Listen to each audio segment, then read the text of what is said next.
Okay, good night. This is January 2012 physics.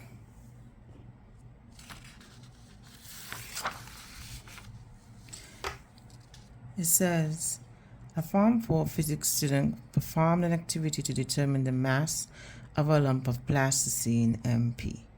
A diagram of the setup of the apparatus used is seen in figure 1 below. The principle of moments was used. It says the results of the activity were recorded in table 1 below. So 1A, complete table 1 by calculating the values of x and y. You have to look at the picture and decide what you're going to be doing, okay?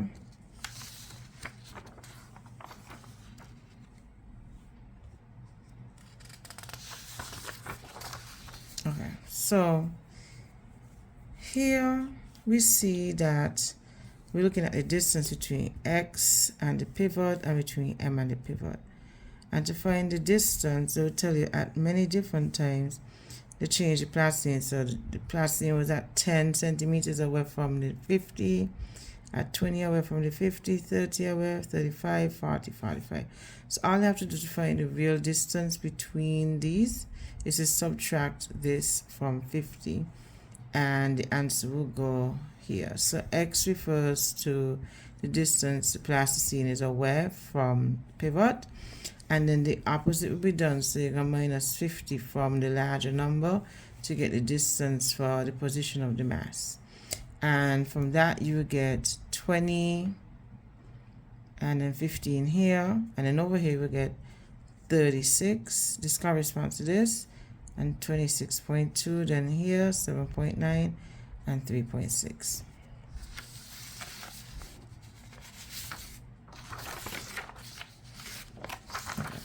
Then the next question wants us to graph. If you turn it over, you see you have a couple of things they would ask you for.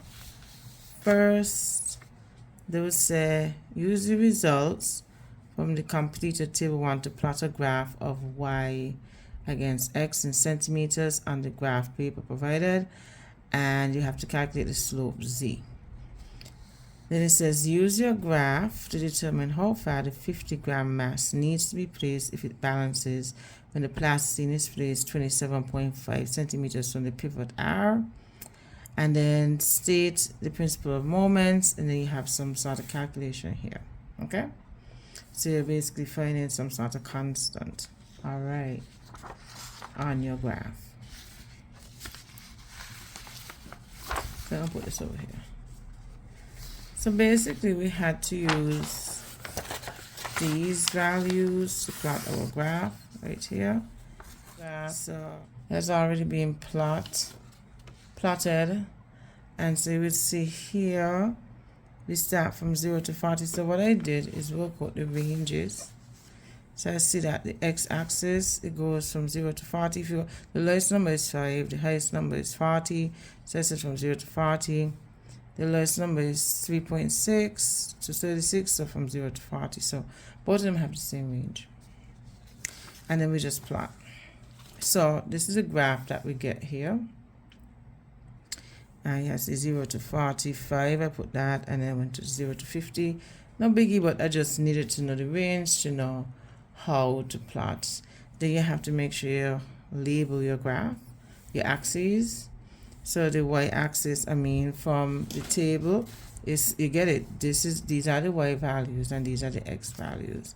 And they tell you to. It tells you in the question to plot y against x. So it tells us, right? So once we have this completed and we plot our graph, let me just show you how to do 1 point.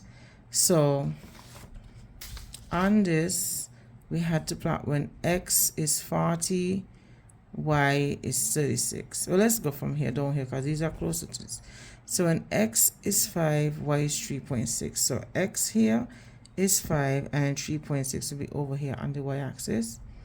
So every 2 spaces on this was 1.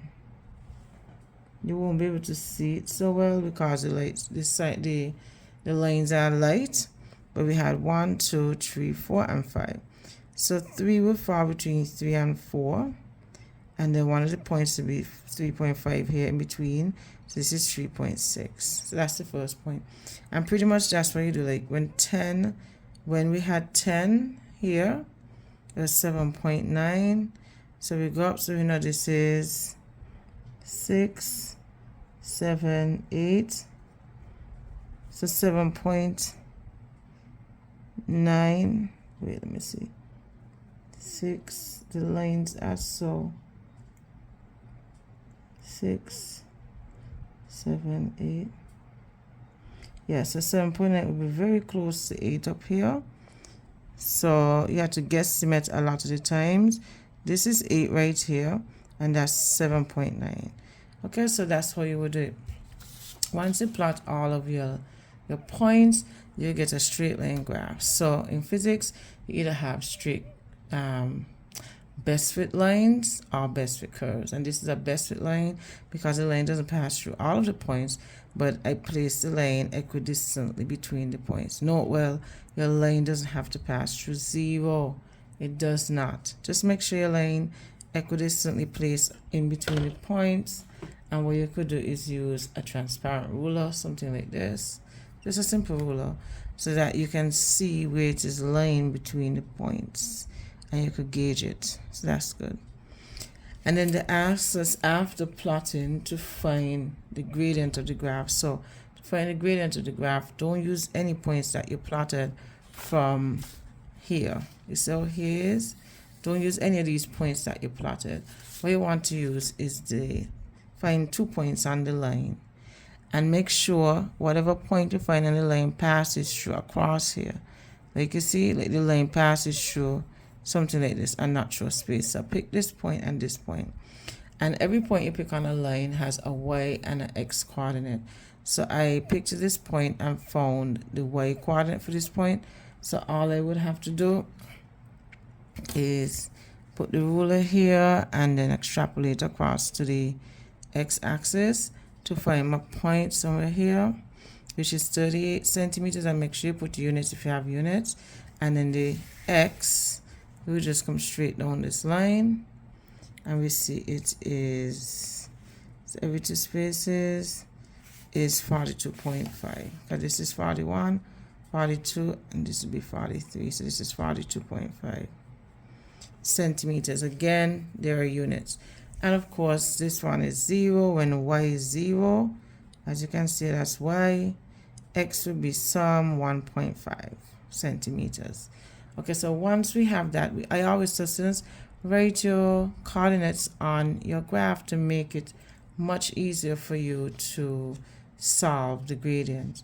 So once we have these numbers, we could solve for the gradient, and that would be here. So gradient is equal to rise over run, or the change in y over the change in x. So we put in our numbers from the graph. If you look over here, y1 was 38 and y2 is 0. 38 minus 0.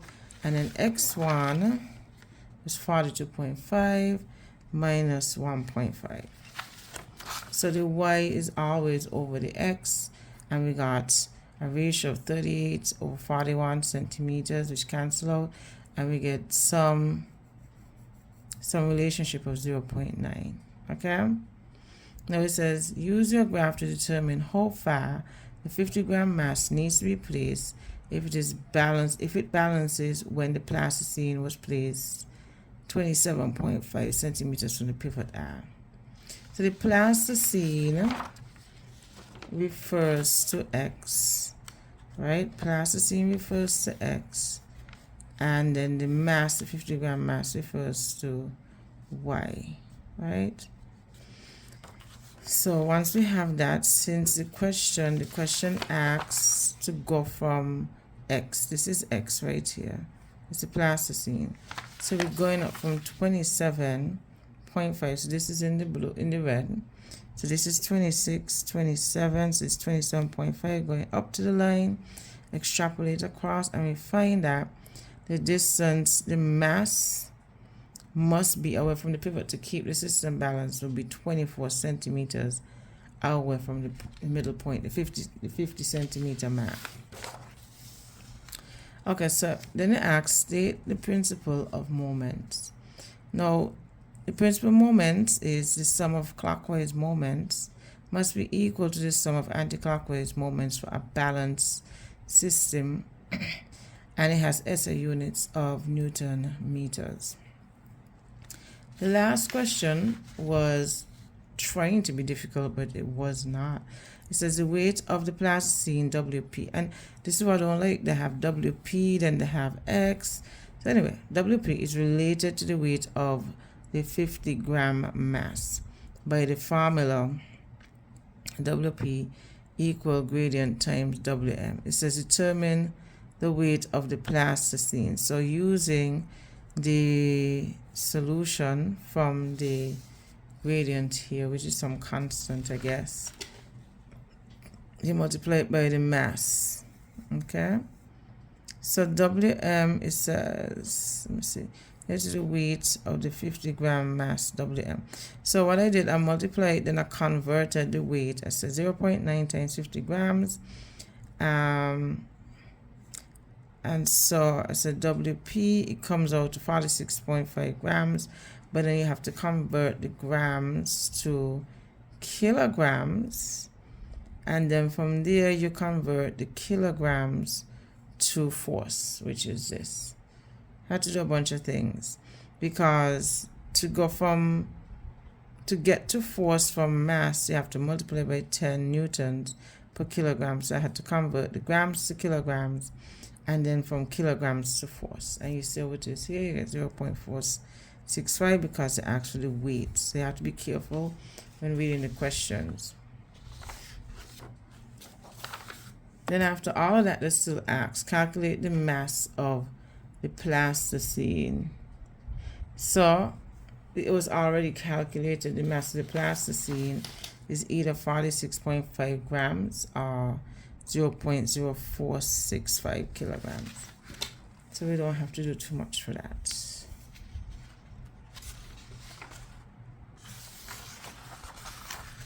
Which is the answer right here. Okay, so this is going to be kind of weird because I printed the paper, I backed the papers. So this one says, no, this is a nice question. I love it. So it says, complete table to relating fundamental quantities and their base symbols, or base unit symbols.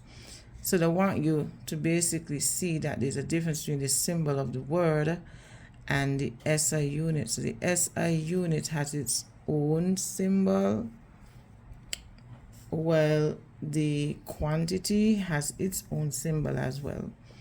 So they want you to fill out this table, and then they want you to state the difference between a linear scale and non-linear scale. Non-linear scale.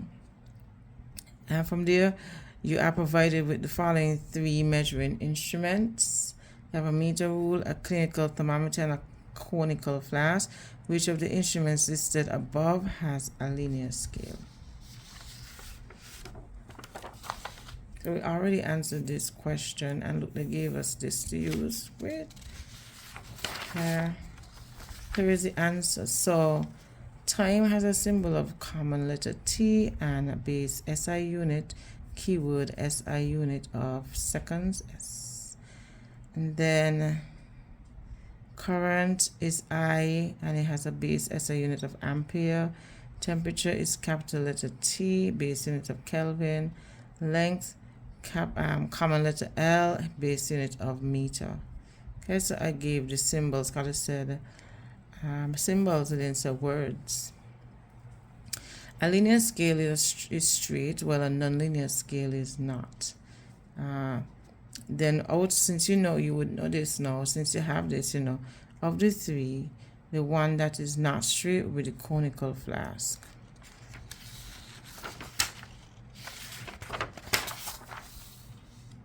Okay, so we're moving on, and we have this question here. It says the container shown in figure 2 is completely filled with cement, and they give us some measurements here.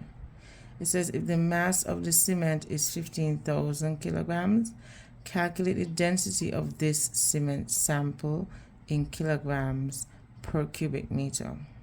So your cogwheels start to move around and you start to think about density. Then it says, what pressure in newtons would the cement exert on the base of the container? And they give us this to work with.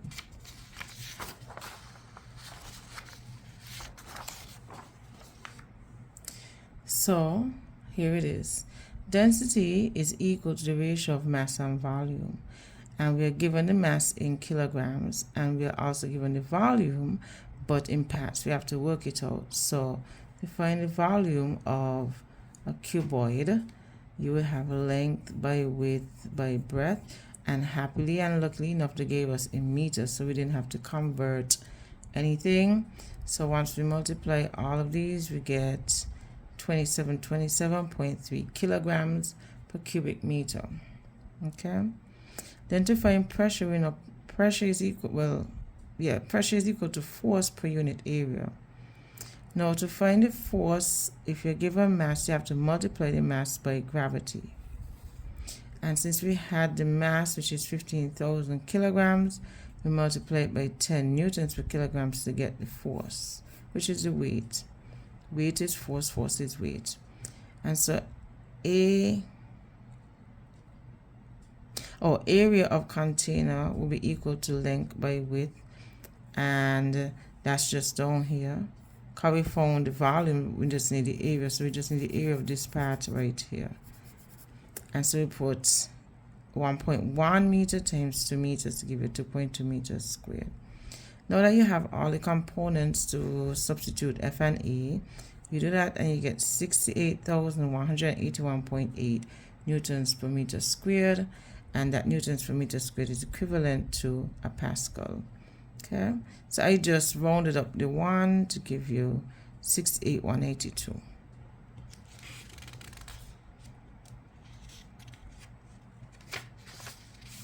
Okay, so the next question would be the third question. So we're moving along nicely.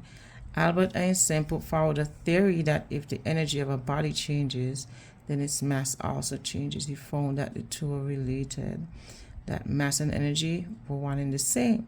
And it says, state the equation which relates these changes, clearly identifying the symbols or letters used in the equation. And that's pretty simple if you know your physics. State two arguments each for and against the utilization of nuclear energy. So even if you didn't study this, you could have a bunch of answers. Well, you only need two, but you could have a bunch of options for against, we know. And then for you might have to think a little bit, but you could answer these questions after doing years of science from primary school to high school. Okay, so it's just to turn the page over. So the equation will be the change in energy is equal to the change in mass times the speed of light squared. And I just wrote down all of these, what I meant, and then I put the SI units. So energy would have units of joules, and change in mass would have units of kilograms, and then we have the speed of light in units of meters per second. Then it says state two arguments each for and against the utilization of nuclear energy. For one, which is for the four arguments, I would say less raw material is used to produce a lot of energy, right? So in place of 1 ton of coal, I think you would just use like 1 kilogram. It's so small. It's like in proportion to coal, which might be something big like this. It's like that amount we use for nuclear energy. Nuclear energy usually comes from radioactive elements such as uranium-235. So decrease in carbon dioxide footprint on the Earth's atmosphere. And so a decrease in this gas, in this greenhouse gas, would actually afford us a cooler Earth. The more carbon dioxide we pump into the Earth's atmosphere, the hotter the Earth is becoming. Now against, it costs a lot to start building it costs a lot to build nuclear towers And a nuclear meltdown can cause the spread of dangerous radiation that could affect the DNA of plants and animals over time. Okay?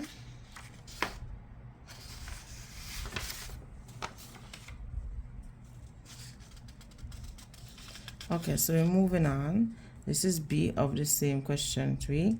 Nuclear fission is a nuclear reaction in which a moving neutron strikes the nucleus of an atom, splitting it into lighter nuclei, often producing free neutrons and photons in the form of gamma rays. That's energy.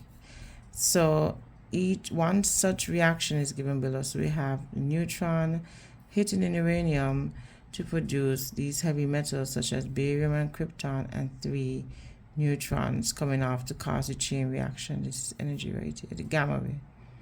This is calculate the values of A and Z. Then the energy release in the given reaction is 1.8 times 10 to the negative 12 joules. Please calculate the excess mass change in this reaction. So you have some manipulation to do with the equation E equal mc squared. Then in this one now, they're going to talk about fusion, which is opposite of fission. It says fusion is the joining together of 2 nuclei. This happens on the sun. One possible fusion reaction, you have the isotopes of hydrogen, deuterium, and tritium coming together to form some unknown particle or some unknown element that we have to find out, a neutron and some energy. So by calculating P and Q, identify the nucleus X.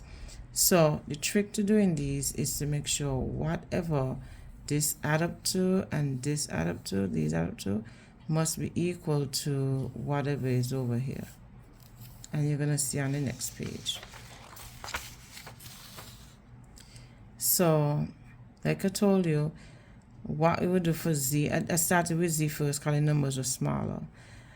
I have 92 minus 56, right? Because this is 92 plus 0 on this side. So this is where the break.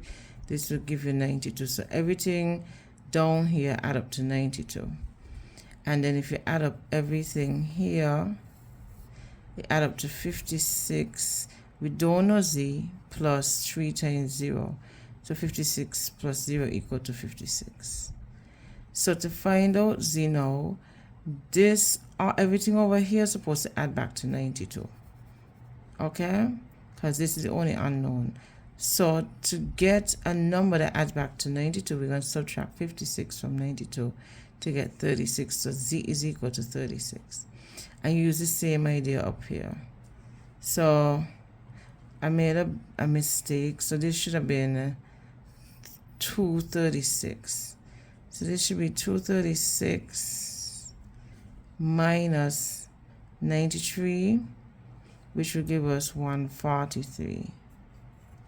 So why? Because this is on, if as you can see, this is 235 plus 1, and that gives us 236.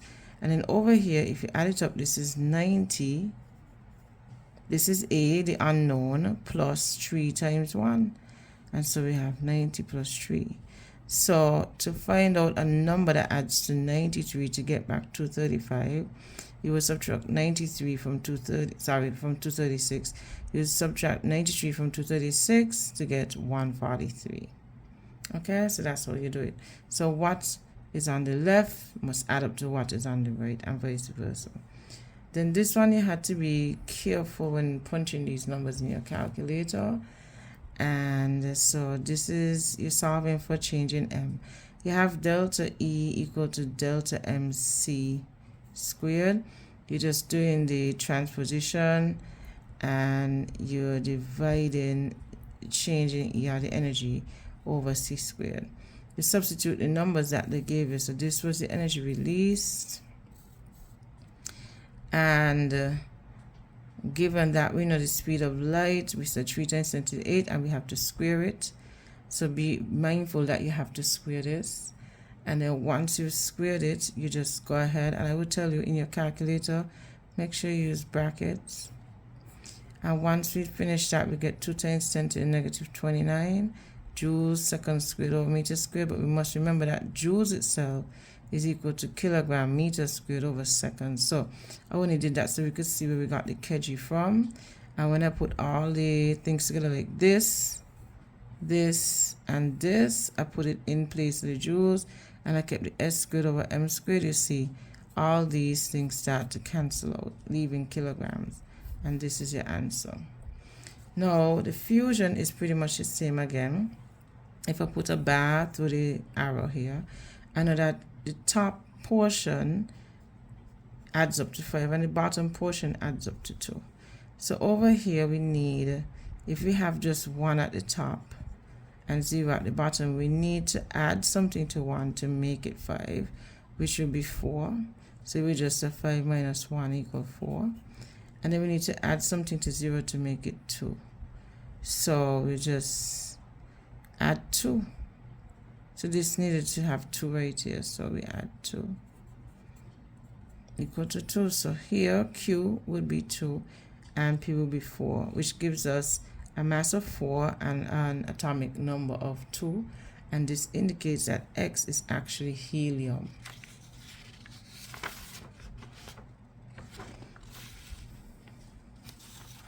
Okay, so the next question, question 4, is a question we don't like to see at all when they bring this coil story. So I'm going to make it easy for you. In this section, we know that these are the gang signs of physics. When you put your hand like this, gang signs of physics, okay? That's what I'm going to tell you right now. So let me just read the question and get to it. Figure 3 shows a diagram of a simple DC motor connected in a circuit. This is a motor. It tells us that it is a motor. So from this, we know we're going to be using Fleming's left-hand rule. Use Fleming's left-hand rule for motors, okay? Now, with reference to the DC motor shown in figure 3, explain how the coil is able to rotate continuously. Then B, so the mix electricity with liquid waves. It says, the wavefront shown in figure 4 depicts the current. Oh, no, sorry. This is current. So the wavefront shown in figure 4 depicts the current through a resistor connected in an AC circuit. So we have here current against time, and we must make note of our units, which is amps. And I know this is current, we just did it in the next question, which I use current, and then we have time, and we have units of milliseconds, so we have to be mindful of those units. Then it says calculate the period and frequency of the alternating supply. Then if the resistor is 54 ohms, determine the peak-to-peak voltage across the resistor. And then it says calculate the maximum power dissipated in the resistor.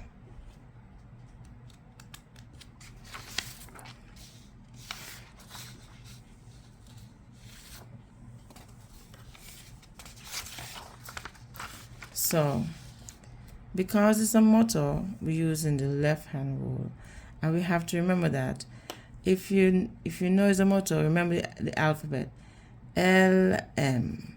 So this stands for motor, and this stands for Fleming's left-hand rule. So LMNOP, LMNOP. So once we have that established, we know our left hand will be used for motors. Now, to solve this, I would tell my students to write F, B, I. Okay, so FBI. So the thumb finger indicates the motion of the wire, F. The index finger would indicate the direction of the magnetic field, which is always from north to south. This never changes, always from north to south. And then you have the current. So when you're dealing with motors, you're going to always be given the direction of the magnetic field and the direction of the current. And you're only looking to determine where the coil is going to move, which way the coil is going to move. So once we have our fingers, your thumb your thumb must be 90 degrees to your index, and your index must be 90 degrees to your middle finger. Okay, so you have to have it like that. So thumb up, index finger out, and then you have the middle finger sticking out, all 90 degrees to each other. So they want to know, well, you want to know which direction the coil gonna turn. I have here this side gonna go up, and this side over here by the North Pole will go down. Why? Well, first we want to determine the direction of the magnetic field. So using your index finger, you're gonna put it in the direction of the magnetic field, which is from north to south. So you always go, when you're dealing with magnets, the magnetic field lines always go from north to south. So that's the direction I'm pointing my finger from north to south. Then I'm going to look for the wire that's easiest. So this wire is showing me that the current is coming to me. So I'm going to put my finger to me. And so this shows us that if this is happening in this wire, that this wire is going to move up. So this side will move up. If I did this side, I would have to turn my hand over, and then you see here that the finger is in the direction of the magnetic field lines, but the current finger is going that way, and we see that my thumb had to go down, which shows that this side is going on. So I always say, look at this side that's easiest for you. Always look for where the current coming towards you, and then you're fine. Okay? And so you could always bend your hand this way, keep your hand going this way. For whatever the case is, you could turn your hand this way, turn it this way, turn it this way. You could do all sorts of things with your hand, but I always said try to find the easiest route. So here's the explanation. It says, Fleming's left-hand rule is used to determine the direction of the coil. The coil will turn. The coil will turn anticlockwise, as in the side next to the south pole will move upwards, while the side next to the north pole will move downwards. This happens because the current flows in opposite directions in either side of the coil. So you see, opposite direction, this side down and this other side is going up. So owing to this, the coil will rotate about the axle, and the split ring is attached to the axle and allows the continuous anti-clockwise motion of the coil by switching connections. So as you can see here, the wire is stuck to the split rings and they're not connected. They're not connected so that we could have this current flowing how it needs to flow. Now the split rings, let me see here what I have here. Motion of the coil by switching connection between the coil and battery every half revolution as it rotates and rubs against the fixed graphite brushes. So the split rings actually keep touching the coil, so it moves along with the wire, right? So if I had a wire here, the split ring on one side and this is the other side, and it's moving, right? It's moving. Okay, and so we now answered that question for 6 marks. Not too hard once you know or understand what you're doing. So again, you use Fleming's left-hand rule for motors and right-hand rule for generators. And the same FBI, the same symbols: force, magnetic field strength, and then we have current, directional current. So the direction of the magnetic field strength here, and then current. So remember, it's the left-hand rule for motors, right-hand rule for generators. Okay? Now, the bottom question, it says here that we need to calculate the period. Now, calculate the period and frequency of the alternator. So to find the period, you look for a single cycle. So this cycle I outlined in blue, you could have gone from here to here as well. It would have been the same thing. You would just subtract 30 from 60 to get 30. But I just went from 0 and I saw that one cycle occurred in 30 milliseconds. So that's the period. So guess what? You have to convert the milliseconds to seconds. So to get rid of the milli, you just multiply by 10 to the 3. And then I wrote down that 30 times 10 to, 10 to the negative 3. 30 times 10 to the negative 3 will be 0.03 seconds. So now that we have the period, we could figure out the frequency, because frequency is equal to 1 divided by period. And we must remember that frequency refers to how many cycles are produced in 1 second. So you have to remember, if 1 cycle is produced in 0.03 seconds, that's indicated above, then X will be produced in 1 second. And we do some quick math here. 1 cycle times 1 second over 0.03, we get 33 cycles per second. So that will be 33 hertz. So let's remember that 1 per second is equal to 1 hertz. Then we're going to use this number. We used it? No, we didn't. So it says, if the resistor is 45 ohms, determine the peak-to-peak voltage across the resistor. So we are given the resistance and we are given the current, and we see the current is actually from peak to peak is 0 to 4, and 0 to 4 here. 0 is 4. So we multiply 4 amps by 45 ohms and we get 180. What they're trying to do is trick you to say 8, but it's actually just 4. And then it says calculate the maximum power dissipated in the resistor, and that would be power equal to I times V. Power is equal to a lot of things, but since we have I and V here, we use this equation and we say 4 amps times 180 volts to give you 720 watts.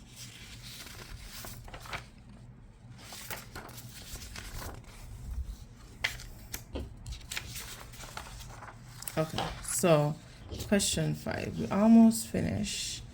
Question 5 says, Figure 5 shows 2 blocks of copper that are placed in contact with each other. Block A initially has a temperature of 40 degrees Celsius and block B has a temperature of 70 degrees Celsius. What is the direction of the net heat transfer between the blocks? And then the final equilibrium temperature of the blocks is 52 degrees Celsius. Convert this temperature to kelvins. Then in figure 6, it shows a sketch of a natural convection solar water heating system. And it tells us that the energy absorbed by the solar collector is 300 kilojoules, which is 300,000 joules. So this is 300,000 joules. And 40% of this is transferred to the 2 kilogram of water in the copper tubing. If the initial temperature of the water is 27 degrees Celsius, calculate the final temperature of the water. Okay.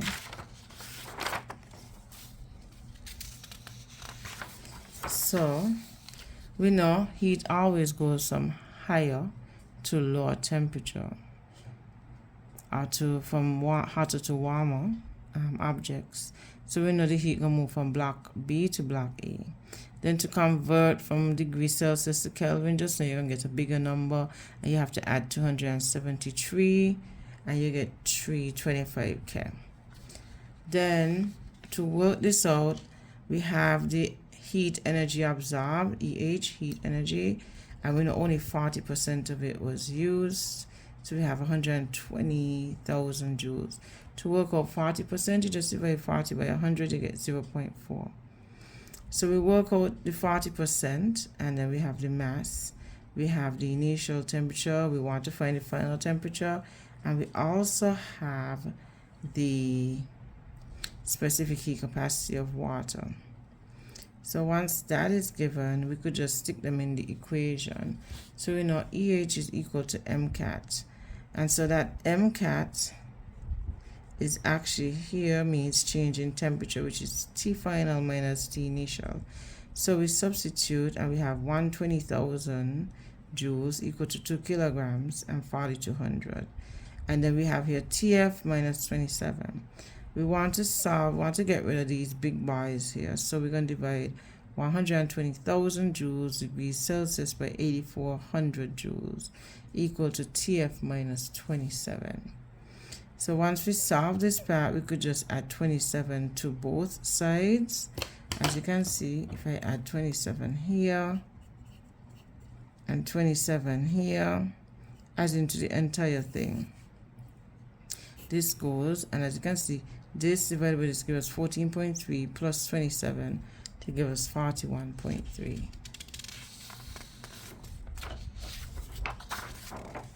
So the next question for this question with the solar water heater says, outline which feature of the solar water heating system shown in figure 6 demonstrates each of the following thermal energy principles. So we have good absorption of heat. So which parts correspond to this?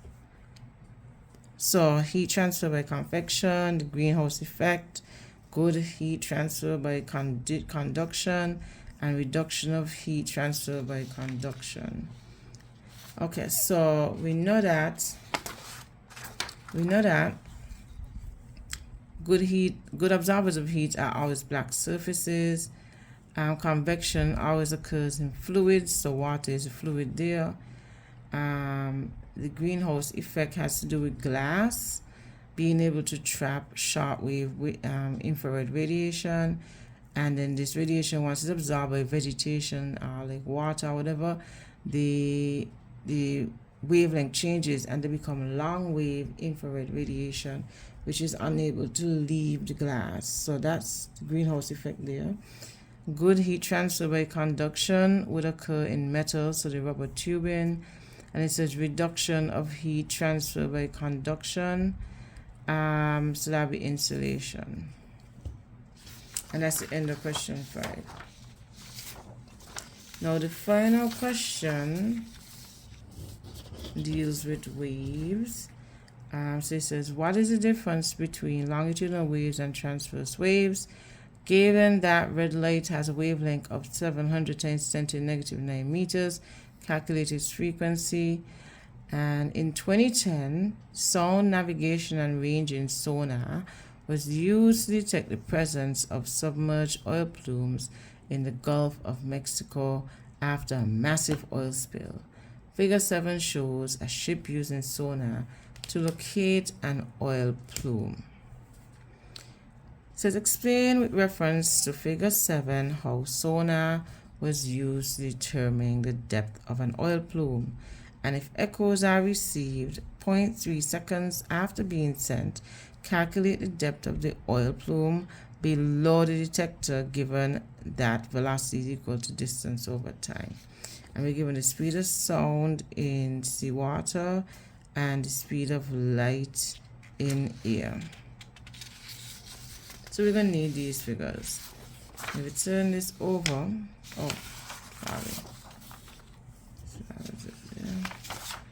If we turn this over, we have the answers here for those questions. It says, what is the difference between longitudinal waves and transverse waves? Well, longitudinal waves require matter, while transverse waves do not require matter to travel. Now so we have the red light, and we have a wavelength of 700 times 10 to the negative 9 meters. So if we're looking for the frequency, we're using speed of light is equal to frequency times wavelength. And so the frequency is equal to the velocity, the speed of light, over the wavelength. So the speed of light, remember red light is given down here. It says speed of light in air. Red light is light. So we're going to divide 3 times 10 to the 8 meters per second by the wavelength, which is 700 times 10 to the negative 9 meters. And from that, we're going to get 4.29 times 10 to the 14 hertz. So that is done. Update is done. So now we have to explain how it's used. What is it? So sound waves were used, and the time it took to travel to the oil plume and reflect back to the boat were used to determine the distance the oil plume was away from the boat. Okay, so once you know that, once you do look at the arrows, so the sound hit the oil plume and bounce off the rock. Literally, that's what happened. Or the oil plume, sorry. It hit the plume and bounced off the oil plume, giving the signal. And we know that we could find the distance traveled by using this equation, where we have velocity is equal to distance over time. And we must remember that the wave we're dealing with is not light but sound. So we're going to put sound out here, and we could see that the distance the sound travel was twice the distance. So we have to say that the distance is multiplied by 2 in 0.3 seconds. Okay, so we have that here. And if you look at it, you see that it makes sense because it went down and up. It had to travel twice. So if we substitute, we get 217.5. A lot of units get cancelled, and that is the depth of the ocean floor. And pretty much that's your 15 marks. That's it. All right, bye now. I hope this helped.